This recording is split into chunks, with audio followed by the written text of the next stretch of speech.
नमस्कार साथियों, you dice के प्रोफाइल एंड फैसिलिटी मॉड्यूल पर आपको कार्य कैसे करना है, यह जानकारी आपको इस वीडियो में देखने और सीखने को मिलने वाली है। वीडियो साथियों आपके लिए बहुत ही उपयोगी है, इसलिए आप वीडियो को बिना स्किप किए पूरा अवश्य देखिएगा।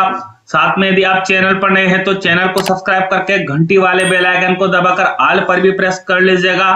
और यदि अन्य प्लेटफॉर्म पर आप मेरे इस वीडियो को देख रहे हैं तो चैनल को फॉलो अवश्य कीजिएगा। तो चलिए साथियों जानते हैं यू डाइस के प्रोफाइल एंड फैसिलिटी मॉड्यूल पर कार्य करने की प्रक्रिया। यू डाइस के प्रोफाइल एंड फैसिलिटी मॉड्यूल पर कार्य करने के लिए आपको आना है आपके सिस्टम के क्रोम ब्राउजर में। आप अपने सिस्टम में क्रोम ब्राउजर को ओपन कर लीजिएगा। उसके बाद आपको यहाँ सर्च बार में क्लिक करना है और यहाँ पर टाइप करना है यू डाइस प्लस। ये टाइप करने के बाद इसे आप सर्च कीजिएगा तो आपको यहाँ पहले ही नंबर पर यू डाइस प्लस की वेबसाइट मिल जाएगी। आप यहाँ पर क्लिक कर लीजिएगा। अब आपको यहाँ पर आना है, यहाँ आपको log in for all module name से ऑप्शन देखने को मिल जाएगा, तो आप यहाँ पर क्लिक कर लीजिएगा। जैसे आप यहाँ पर क्लिक करेंगे आपको स्टेट सेलेक्ट करने के लिए यहाँ पर कहा जाएगा, तो आपको यहाँ पर क्लिक करना है। जैसे आप यहाँ पर क्लिक करेंगे स्टेट की इंफॉर्मेशन आपके सामने ओपन होकर आ जाएगी। तो जिस भी स्टेट में आपका विद्यालय पड़ता है उस स्टेट का चयन आप यहाँ से कर लीजिएगा। उसके बाद आपको यहाँ गो का ऑप्शन देखने को मिलेगा, तो आप गो वाले ऑप्शन पर क्लिक कर लीजिएगा। अब यू डाइस प्लस पर जितने भी मॉड्यूल लाइव है उनकी इंफॉर्मेशन आपको यहाँ पर बताई जाएगी। तो यहाँ आपको ऑप्शन देखने को मिलेगा प्रोफाइल एंड फैसिलिटीज 2025-26 नेम से। तो इसके सम्मुख जो आपको लॉगिन का ऑप्शन देखने को मिल रहा है इस पर आपको क्लिक कर लेना है। अब आपके सामने इस तरह का लॉगिन पेज ओपन किया जाएगा। तो यहाँ यूजर नेम में आपको आपके विद्यालय के पूरे यू डाइस कोड एंटर कर लेने हैं। फिर पासवर्ड में आपने जो भी अपने यू डाइस लॉगिन के पासवर्ड डिजाइन कर रखे हैं वो पासवर्ड आप यहाँ पर एंटर कीजिएगा। फिर आपको यहाँ कुछ कैप्चा कैलकुलेशन दिखाई देंगे, इन कैप्चा कैलकुलेशन को आप सेम टू सेम यहाँ पर एंटर कर लीजिएगा। उसके बाद आपको यहाँ लॉगिन का जो ऑप्शन देखने को मिल रहा है इस पर आपको क्लिक कर लेना है। अब आप यू डाइस के प्रोफाइल एंड फैसिलिटी मॉड्यूल में लॉगिन हो जाएंगे। यहाँ आपको 4 ऑप्शन दिखाई देंगे, जिसमें एक ऑप्शन आपको यहाँ पर देखने को मिलेगा ब्लॉक ओब्लिक जिला MIS जानकारी देखें। यदि आपको यू डाइस के किसी भी मॉड्यूल पर कार्य करने में समस्या का सामना करना पड़ रहा है तो आप इस वीडियो का एक बार अवश्य डिस्क्रिप्शन बॉक्स विजिट कर लीजिएगा। वहां मैंने आपकी सहायता हेतु यू डाइस को आप कैसे फुलफिल करेंगे उससे जुड़े समस्त प्रकार के वीडियो के लिंक उपलब्ध करवाए हैं। आप उन वीडियोस की सहायता लेकर आसानी से अपनी यू डाइस को फुलफिल कर सकते हैं। फिर भी यदि आपको किसी भी प्रकार की दिक्कत आती है तो आपको यहाँ पर ब्लॉक और जिला MIS की इंफॉर्मेशन उपलब्ध करवाई गई है। तो आप जैसे यहाँ पर क्लिक करेंगे आपके ब्लॉक और जिले के MIS के कॉन्टेक्ट नंबर आपको मिल जाएंगे। आप यहाँ पर क्लिक करके उनकी इंफॉर्मेशन देखकर आपको जो भी समस्या है वो अपने ब्लॉक MIS या जिला MIS से संपर्क करके उसका समाधान प्राप्त कर सकते हैं। अगले जो मॉड्यूल यहाँ पर आपको देखने को मिलेगा उसमें पूरा भरा हुआ DCF यदि आप डाउनलोड करना चाहते हैं तो उसके लिए आपको यहाँ पर ऑप्शन अवेलेबल करवाया गया है।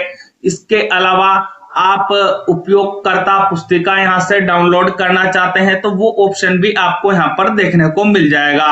आपको कार्य कहाँ पर करना है, पहले नंबर पर आपको जो मॉड्यूल देखने को मिल रहा है प्रोफाइल एवं सुविधा या प्रोफाइल एंड फैसिलिटीज, जो आपको मॉड्यूल पर कार्य करना है वो यही मॉड्यूल है। तो आपको यहाँ पर क्लिक कर लेना है।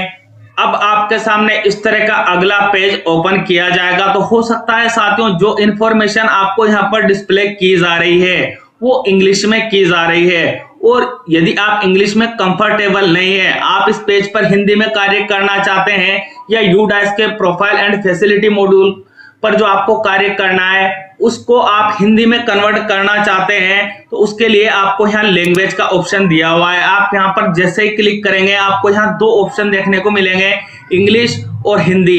तो जिस भी लैंग्वेज में आप कंफर्टेबल है उस लैंग्वेज का चयन आप यहाँ से कर लीजिएगा। ऑटोमेटिकली सिस्टम आपको यहाँ पर जिस भी लैंग्वेज का चयन आप करेंगे उसी लैंग्वेज में इंफॉर्मेशन डिस्प्ले करेगा। तो आपको यहीं से कार्य करना है पहले नंबर से ही। यहाँ थोड़ी सी जानकारी मैं आपको दे दूं कि यदि आपने पहले अपनी यू डाइस और प्रोफाइल में यूडाइस के प्रोफाइल एंड फैसिलिटीज मॉड्यूल पर कार्य किया होगा तो आपको यहाँ स्थिति में पूरा किया लिखा मिलेगा और आपने कब पूरा किया है वो सारी जानकारी आपको यहाँ पर डिस्प्ले की जाएगी। परंतु यदि आपने अभी तक इस मॉड्यूल पर कार्य नहीं किया है तो आपको यहाँ अंतिम बार संशोधन जो मुझे दिखाई दे रहा है इंफॉर्मेशन, ऐसी इंफॉर्मेशन आपको यहाँ पर डिस्प्ले नहीं की जाएगी और यहाँ आपको लिखा मिलेगा पूरा नहीं किया या इनकम्प्लीटेड। तो ऐसी कंडीशन में आपको यहाँ खंड 1 से ही अपना कार्य प्रारंभ करना है। उसके लिए आपको यहाँ लिखा मिलेगा बेसिक स्कूल प्रोफाइल, स्थान प्रबंधन, शिक्षा का माध्यम आदि की इंफॉर्मेशन आपको अपडेट करनी है तो आपको यहाँ पर क्लिक कर लेना है। जैसे आप इस ऑप्शन पर क्लिक करेंगे आपके विद्यालय की संपूर्ण डिटेल आपके सामने ओपन की जाएगी। तो आपको क्या करना है, इस इंफॉर्मेशन को क्रॉस चेक करना है। यदि आपको किसी इंफॉर्मेशन में गलती लगती है तो मैंने वीडियो में आगे आपको बता दिया है कि आपको क्या करना है, आपके ब्लॉक MIS या जिले के MIS से संपर्क करना है और उस त्रुटि में पहले सुधार करवा लेना है। उसके बाद ही आपको इस पेज को फुलफिल करना है। यदि आपको सारी इंफॉर्मेशन पेज में सही डिस्प्ले हो रही है तो आप क्या कीजिएगा, पेज को स्क्रॉल अप कीजिएगा, फिर जो आपको नीचे की ओर इंफॉर्मेशन बताई जाती है उनको भी आपको क्रॉस चेक करना है और फिर आपको यहाँ पर अगला का जो ऑप्शन देखने को मिलेगा, इस अगले वाले ऑप्शन पर आपको क्लिक कर लेना है। अब आपके सामने इस तरह का पेज ओपन किया जाएगा जहां आपको भाषा और अन्य जानकारी देने के लिए कहा जाएगा। तो यहाँ आपको जो इंस्ट्रक्शन दिए गए हैं इन इंस्ट्रक्शन को आपको पढ़ना है। हाँ या नहीं में आपको जवाब देने के लिए यहाँ हाँ, यदि आपका जवाब हाँ है तो आप इस सर्कल पर क्लिक कीजिएगा और आपका जवाब नहीं है तो इसी कंडीशन में यहाँ नहीं वाले ऑप्शन पर आपको क्लिक कर लेना है। इस तरह आप सभी इंस्ट्रक्शनों को 1 बाय 1 रीड करेंगे और जो भी इंफॉर्मेशन आपके विद्यालय की है वो हाँ या नहीं में आप दे देंगे। उसके बाद आप नीचे की ओर आएंगे तो यहाँ आपको जमा करें और अगला का ऑप्शन मिलेगा तो आप यहाँ पर क्लिक कर लीजिएगा। अब आपके सामने इस तरह का अगला पेज ओपन किया जाएगा। इस पेज में आपसे आंगनबाड़ी, SMC, SDMC की जानकारी चाहिए जाएगी। तो उसके लिए भी आपको क्या करना है, यहाँ पर जो आपको इंस्ट्रक्शन दिए जा रहे हैं इन इंस्ट्रक्शन को आप रीड करेंगे और आपका जवाब हाँ या ना में दे देंगे। आंगनबाड़ी की इंफॉर्मेशन आपको यहाँ पर फुलफिल करनी होगी। तो यदि आपके विद्यालय से आंगनबाड़ी कनेक्ट है तो आपको आंगनबाड़ी कार्यकर्ता या आंगनबाड़ी सहायिका जो भी आपके विद्यालय में आंगनबाड़ी कनेक्टेड है उसमें है उनसे उनके आंगनबाड़ी के कोड लेने हैं। आंगनबाड़ी का नेम आपको यहाँ पर लिखना है। आंगनबाड़ी में कुल लड़के कितने अध्ययनरत है, लड़कियां कितनी अध्ययनरत है, उनकी इंफॉर्मेशन आप यहाँ प्रोवाइड करवा देंगे। उसके बाद आप पेज को स्क्रॉल अप करेंगे तो आपसे यहाँ और भी इंफॉर्मेशन चाहिए जाएगी। तो जो भी इंफॉर्मेशन आपसे यहाँ चाहिए जा रही है उस इंफॉर्मेशन को आप हाँ या ना में जवाब देके या आपसे यहाँ संख्या पूछी जाएगी तो उसके अनुसार आप अपना आंसर यहाँ दे देंगे। उसके बाद आप नीचे की ओर आएंगे तो यहाँ आपको जमा करें और अगला का ऑप्शन देखने को मिलेगा तो आप यहाँ पर क्लिक कर लीजिएगा। अब आपके सामने अगला पेज ओपन कर दिया जाएगा। इस पेज में आपसे जानकारी निःशुल्क पाठ्य पुस्तकों, शिक्षण अधिगम सामग्री, TLM, खेल सामग्री, वर्तमान शैक्षणिक वर्ष में और ग्रेडेड पूर्वक सामग्री पिछले शैक्षणिक वर्ष की आपसे जानकारी चाहिए जाएगी। तो आपको क्या करना है, जो इंस्ट्रक्शन आपको यहाँ पर दिए गए हैं इन इंस्ट्रक्शनों को आपको अच्छे से रीड करना है और उसके बाद आपको यहाँ हाँ या नहीं में जवाब देने हैं। तो आप यहाँ हाँ या नहीं में जवाब जो भी आपका है वो दे दीजिएगा। उसके बाद आपको यहाँ पर जमा करें और अगला का ऑप्शन मिल जाएगा तो आप यहाँ पर क्लिक कर लीजिएगा। अब आपके सामने अगला पेज ओपन फिर से कर दिया जाएगा। यहाँ आपसे जानकारी चाहिए जाएगी शिक्षण अधिगम गत शैक्षणिक वर्ष में। आपके शिक्षण अधिगम की जो जानकारी यहाँ पर इस पेज में चाहिए जा रही है वो गत शैक्षणिक वर्ष की चाहिए जा रही है। इस बात को आपको ध्यान रखना है। सामग्री आदि पर प्रमुख मार्गदर्शन संकेतांक KPI आपको यहाँ पर दर्ज करने हैं। तो उसके लिए भी आपको क्या करना है, सिर्फ जो इंस्ट्रक्शन आपको यहाँ पर दिए गए हैं इन इंस्ट्रक्शनों को आप अच्छे से रीड करेंगे। उसके बाद पहली क्लास में आपका आंसर क्या है, हाँ या नहीं है, तो आप यहाँ पर क्लिक करके अपना जवाब दे देंगे। दूसरी कक्षा के लिए आपका उत्तर क्या है वो आप यहाँ पर दर्ज कर देंगे। तीसरी कक्षा के लिए भी आपको हाँ या ना में जवाब देना है। कक्षा 4 के लिए भी आपको यहाँ हाँ ना में जवाब दे देना है। मतलब जितनी भी कक्षा आपके विद्यालय में संचालित है उन कक्षा में जो आपसे यहाँ पर प्रश्न पूछा जा रहा है, यदि वो लागू है तो आपको हाँ या नहीं में उसका जवाब देना है। उसके अलावा आपको यहाँ साइबर सुरक्षा की जानकारी भी देनी है। मनोसामाजिक पहलुओं पर यदि प्रशिक्षण किसी ने प्राप्त किया है तो वो इंफॉर्मेशन आप यहाँ पर दर्ज कर देंगे। और यदि ये इंफॉर्मेशन आपके विद्यालय के लिए लागू नहीं है नीचे वाली, तो आप यहाँ इस तरह से 00 एंटर कर लेंगे। उसके बाद आपको यहाँ जमा करें और अगला का ऑप्शन मिल जाएगा, तो आप यहाँ पर क्लिक कर लीजिएगा।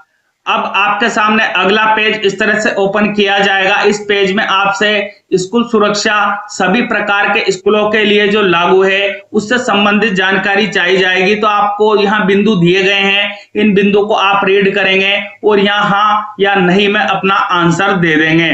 उसके बाद जब आप नीचे की ओर आएंगे तो यहाँ आपको जमा करें और अगला का ऑप्शन मिल जाएगा, तो आप यहाँ पर क्लिक कर लीजिएगा। अब आपको प्राप्तियां और व्यय की इंफॉर्मेशन यहां पर इस पेज में दर्ज करनी होगी। तो ऐसे आपको निश्चित है कि आपके नियंत्रण अधिकारी द्वारा भुगतान किया गया होगा, उस भुगतान का विवरण आपको यहां पर दर्ज करना है। तो ऐसे जितनी भी राशि आपको जिस मद में प्राप्त हुई है उस मद के अनुसार आप यहाँ पर राशि दर्ज करेंगे और व्यय आपने कितना किया है वो इंफॉर्मेशन आप यहाँ पर दर्ज कर लेंगे। आगे यदि आपका विद्यालय प्राइवेट विद्यालय है या निजी विद्यालय है तो ऐसी कंडीशन में क्या आप विद्यालय में निम्नलिखित सूची रजिस्टर का रखरखाव कर रहे हैं, तो रजिस्टर की इंफॉर्मेशन आपको यहाँ पर दी गई है। आप इन रजिस्टर का रखरखाव कर रहे हैं तो यहाँ पर क्लिक कर लेंगे और नहीं कर रहे हैं तो नहीं पर क्लिक कर लेंगे। उसके आगे निम्नलिखित के कारण स्कूल का कुल वार्षिक व्यय गत शैक्षणिक वर्ष में सभी स्कूलों के लिए लागू है। यदि आपका जो व्यय हुआ है रखरखाव पर, शिक्षक पर, निर्माण कार्य पर, अन्य पर, तो आप वो यहाँ पर बताएंगे और नहीं हुआ है तो आप ओबियसली यहाँ 00 एंटर कर लेंगे। उसके बाद आप पेज को स्क्रॉल अप करेंगे तो स्कूल द्वारा प्राप्त वित्तीय सहायता गत शैक्षणिक वर्ष की इंफॉर्मेशन आपको यहाँ पर देनी है। तो यदि आपके विद्यालय को गैर शैक्षणिक संगठन, सार्वजनिक क्षेत्र से या समुदाय से या अन्य जगह से कहीं से दान प्राप्त हुआ है तो आप यहाँ पर क्लिक करके जितना भी दान आपको प्राप्त हुआ है वो किसने किया है उनकी इंफॉर्मेशन आप यहाँ पर देंगे और राशि कितनी प्राप्त हुई है वो आप यहाँ पर प्रोवाइड करवा देंगे। उसके बाद आपको यहाँ जमा करें और अगले का जो ऑप्शन मिल रहा है इस पर आपको क्लिक कर लेना है। अब इस पेज में आपसे आपके विद्यालय की भौतिक सुविधाएं, उपकरण, कंप्यूटर और डिजिटल पहल की जानकारी आपसे पूछी जाएगी। तो आप क्या कीजिएगा, यहाँ जो आपको बिंदु दिए गए हैं उनको आपको रीड करना है और जो भी उपक्रम आपके विद्यालय में है उनकी इंफॉर्मेशन आप प्रोवाइड करवा देंगे। फिर आप नीचे की ओर आएंगे तो यहाँ आपको जमा करें और अगला का ऑप्शन मिल जाएगा। तो सारी इंफॉर्मेशन आपको यहाँ पर सही फुलफिल करनी है। उसके बाद आप इस ऑप्शन का चयन कर लीजिएगा। अब आपके सामने अगला पेज ओपन होकर आ जाएगा जिसमें आपसे शौचालय से संबंधित इंफॉर्मेशन पूछी जाएगी। तो आपके विद्यालय में शौचालय की स्थिति कैसी है वो इंफॉर्मेशन आप हाँ या ना में यहाँ पर दे देंगे। शौचालय आपके विद्यालय में कितने उनकी जानकारी आपसे यहाँ चाहिए जाएगी। तो आपके विद्यालय में जितने भी शौचालय हैं उसके अनुसार आप यहाँ जानकारी उपलब्ध करवा देंगे। और भी आपके विद्यालय में जैसे वाटर हार्वेस्टिंग हो गया, फर्नीचर हो गया, इसकी इंफॉर्मेशन आपसे इस पेज में पूछी जाएगी। तो आप हाँ या ना में या जो भी आपसे इंफॉर्मेशन मांगी जाती है उसी के अनुसार आप बिंदुओं को रीड करेंगे और यहाँ पर इंफॉर्मेशन प्रोवाइड करवा देंगे। उसके बाद आपको यहाँ जमा करें और अगला का ऑप्शन मिल रहा है तो आप यहाँ पर क्लिक कर लीजिएगा। अब आपके सामने इस तरह का अगला पेज ओपन किया जाएगा। इसमें आपसे स्कूलों में भौतिक सुविधाएं और उपकरण की जानकारी चाहिए जाएगी। तो आपके विद्यालय की भौतिक सुविधा की इंफॉर्मेशन आप यहाँ पर बता देंगे। उसके बाद आपके विद्यालय में उपकरण कौन कौन से उनकी इंफॉर्मेशन आप यहाँ हाँ या नहीं में दे देंगे। फिर आप नीचे की ओर आइएगा तो यहाँ पर जमा करें और अगला का ऑप्शन आपको मिल जाएगा। तो आप यहाँ पर क्लिक कर लीजिएगा। अब आपके सामने अंतिम पेज ओपन होकर आएगा। इस पेज में आपको कंप्यूटर और डिजिटल पहल की जानकारी देनी है। तो आपके विद्यालय में कंप्यूटर या कोई डिजिटल उपकरण है तो उनकी जानकारी आपको यहाँ पर प्रोवाइड करवानी है। कुछ क्वेश्चन आपसे यहाँ हाँ या नहीं में पूछे जाएंगे। तो आपके विद्यालय के अनुसार आप उन क्वेश्चन के आंसर हाँ या ना में दे देंगे। सारी इंफॉर्मेशन को आप अच्छे से सही फुलफिल कर लेंगे उसके बाद आपको यहाँ पर जमा करे का ऑप्शन मिल जाएगा। तो आप यहाँ पर क्लिक कर लीजिएगा। जैसे ही आप जमा करे पर क्लिक करेंगे आपको यहाँ ग्रीन कलर में मैसेज डिस्प्ले किया जाएगा, डेटा सेव्ड सक्सेसफुली। अब आपको क्या करना है, यहाँ पर जो ऑप्शन आपको देखने को मिलेगा डैशबोर्ड पर वापस जाएं। इस ऑप्शन पर आगे के लिए आपको क्लिक कर लेना है। अब आपके सामने इस तरह का डैशबोर्ड प्रदर्शित किया जाएगा। यहाँ आपको शैक्षणिक वर्ष की जानकारी मिल जाएगी। यदि आप पिछले सत्र के डेटा का स्नैपशॉट डाउनलोड करना चाहते हैं तो वो ऑप्शन भी आपको यहाँ पर अवेलेबल करवाया गया है। आप यहाँ पर क्लिक करके पिछले सत्र का जो स्नैप डेटा है आपकी यूडाइस का, उसको डाउनलोड कर सकते हैं। आपको यहाँ पर देखना है, यहाँ संपूर्ण की स्थिति में आपको पूरा किया ग्रीन कलर में लिखा मिलना चाहिए। यदि आपने मेरे इस वीडियो को पूरा देखा होगा और जो प्रक्रिया मैंने आपको इस मॉड्यूल पर कार्य करने की स्टेप बाय स्टेप बताई है उसको फॉलो किया होगा, तो आपको यहाँ संपूर्ण की स्थिति में ग्रीन कलर में पूरा किया लिखा मिलेगा। अब आगे प्रमाणीकरण की स्थिति आपको अप्रमाणित दिखाई देगी। तो साथियों, आपको करना क्या है, मेरे चैनल को सब्सक्राइब करके रखना है। जैसे ही प्रमाणीकरण मॉड्यूल यूडाइस पर प्रारंभ होगा, मैं आपकी सहायता हेतु चैनल पर सबसे पहले वीडियो अवेलेबल करवा दूंगा। यदि आप चैनल को सब्सक्राइब करके रखेंगे तो आपको उस वीडियो का नोटिफिकेशन मिल जाएगा। उस वीडियो की सहायता लेकर आप यूडाइस के प्रोफाइल एंड फैसिलिटीज मॉड्यूल पर जो आपने कार्य किया है उसको प्रमाणीकरण कर पाएंगे। जब प्रमाणीकरण मॉड्यूल प्रारंभ होगा तो वो स्थिति के अनुसार मैं आपके लिए वीडियो जारी कर दूंगा। तो जब आप उसको प्रमाणीकरण कर देंगे तो यहाँ भी आपको प्रमाणीकरण की स्थिति ग्रीन कलर में प्रमाणित लिखी मिलेगी। अभी डाटा एंट्री पोर्टल पर प्रारंभ है तो यहाँ आपको ग्रीन कलर में डाटा एंट्री सक्रिय लिखा मिल रहा है। और जब आप नीचे देखेंगे तो आपने किस स्थिति को कौन से मॉड्यूल पर कार्य किया है वो सारी इंफॉर्मेशन आपको यहाँ पर देखने को मिल जाएगी। स्थिति में सभी मॉड्यूल के सम्मुख आपको यहाँ पर पूरा किया लिखा मिलेगा। इस तरह साथियों, आप इस वीडियो की सहायता लेते हुए अपने विद्यालय की यूडाइस के प्रोफाइल एंड फैसिलिटी मॉड्यूल को कंप्लीट कर सकते हैं। उम्मीद करता हूं वीडियो आपको उपयोगी लगेगा। यदि वीडियो आपको उपयोगी लगा हो तो वीडियो को लाइक अवश्य कीजिएगा। साथ में इस वीडियो को हमारे सभी साथियों तक पहुंचाइएगा ताकि आपकी तरह हमारे अन्य साथियों को भी इस वीडियो का लाभ मिल पाए। और आपको मुझसे किसी भी प्रकार की तकनीकी सहायता चाहिए या वीडियो संबंधी राय आप मुझे देना चाहते हैं तो कमेंट बॉक्स में कमेंट अवश्य कीजिएगा। मिलते हैं साथियों इसी तरह के इंपॉर्टेंट वीडियो के साथ। तब तक के लिए जय हिंद, जय भारत।